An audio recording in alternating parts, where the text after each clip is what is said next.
firearms. And we take very much exception that these shop owners are in possession of illegal firearms. 7 illegal firearms have been confiscated from them and 8 of them have been arrested. I want to reiterate, looting. The police go and they deal with the situation. While they are busy dealing with that, there is another situation of looting.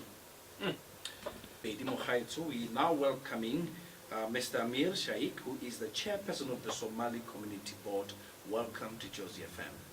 Thank you very much to you and to your listeners. It's an honor to have you around us. Maruna, protocols are still observed. Thank you. Thank you, and Kirata Medicine that they shake. Now, Mr. Sheikh, I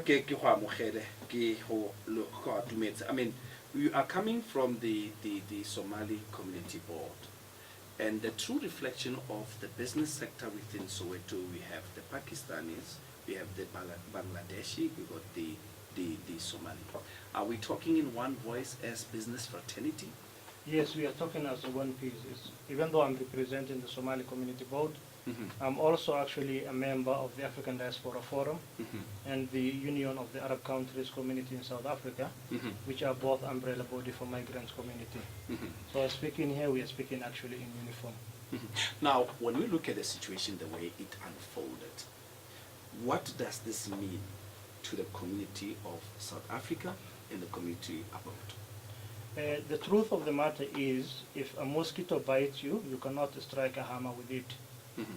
Even though they said actually the youngsters who was killed was part of the mob that wanted to rob the shop, but there was many ways at least they could have dealt with. Already the disturbance have been caused, shops have been looted, life have been lost, of which as actually a member of the Somali Community Board and the African Union, we are saying first of all we are apologizing to the affected families. There are already 2 deaths and 2 actually injuries. We are saying sorry to the families of the affected. We will stand with them in this hour of need. But to actually our members, we are saying that there are many ways of actually overcoming a situation like this. On the 1st of October, I was in Rondeboort where Somali youngsters have shot an innocent South African, 18 years of age. But we sat with the community, and through the assistance of the local leaders, we came into term. The concern that at least, and luckily, the MEC for Community Safety is here with me, is that the issues of illegal firearm is something that we need to deal with. Because most of these youngsters who have actually no knowledge of the usage of the firearm. Second, it is illegal, and that even though it is, there is actually proper way of using it.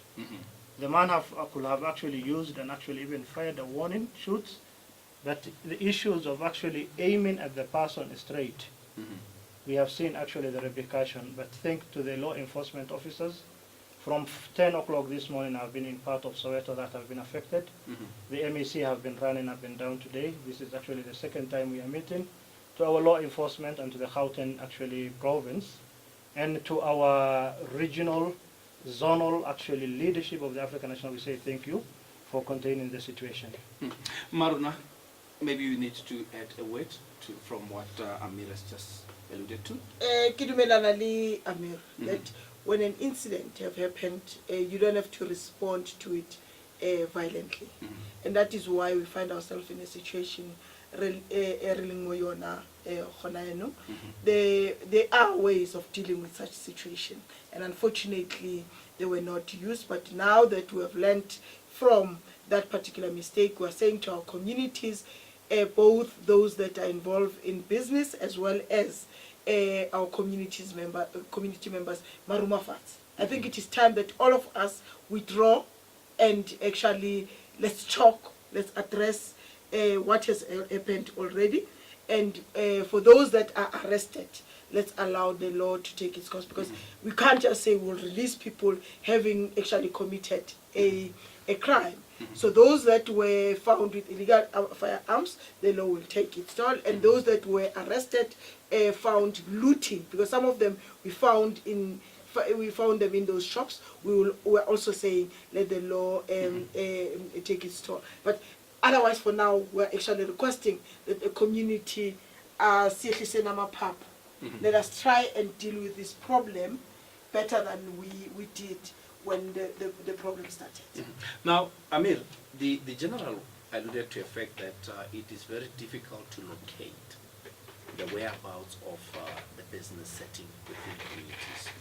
In your forums, do you deliberate as far as having a database to know exactly where your nationals are, which part of the community, if there's any sort of information that you have to disseminate as a leader, you can really say, I will find them at this area, this area, this area, or there is no control, it's just people saying we are striving, we need to look for opportunities. Do you have a database to say, if a crisis of this nature happens, because of you actually exposed to all the entities of government, to say, can we then locate, this is the area that we know we have 50 foreign nationals, we need to secure and protect them and see to it that we preach peace into the area? Yes, we have got a database, even though it may not be updated because there is no regulation of businesses in South Africa.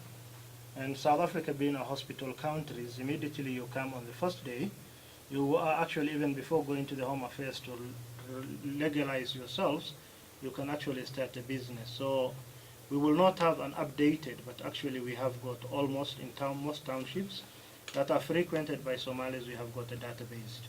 What we do is that we actually ask a leadership from that forum to lead, because one problem that our communities have, they do not attend local community meetings.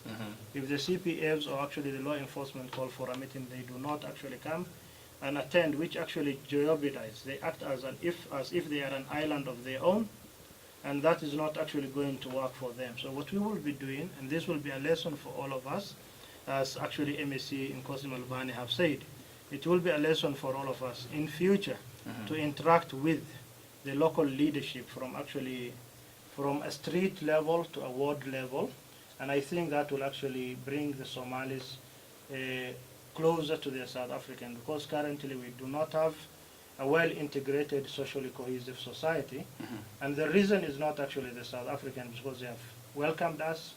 The spaces that we actually operate in, we are renting from them, but we as a community actually are the ones who are acting as if we are an island of our own, and this is not going to work out. And through the local revitalizing or the local township improvement, which is actually currently run by the office of the MEC Maile, I think so, and the Premier, we will work hand in hand with them so that at least we have Somalis at part of actually South Africans and not an island of their own.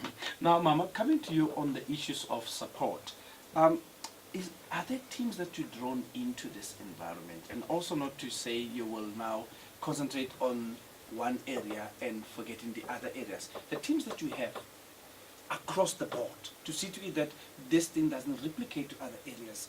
Are we ready? Are we okay? Are all systems in place? We are now bringing in our faith-based organizations. The ones that we are working with in Gauteng, and Mr. Sheikh is also one of the examples that we are bringing them in, because they also work across they don't only work in Soweto, they work in the whole province. We're engaging local councillors in each and every area to make sure that we deal with this problem. They also assist us in making sure the situation is actually brought under control. And I think what we also want to communicate to our communities is that we are going to be firm in dealing with illegal activities.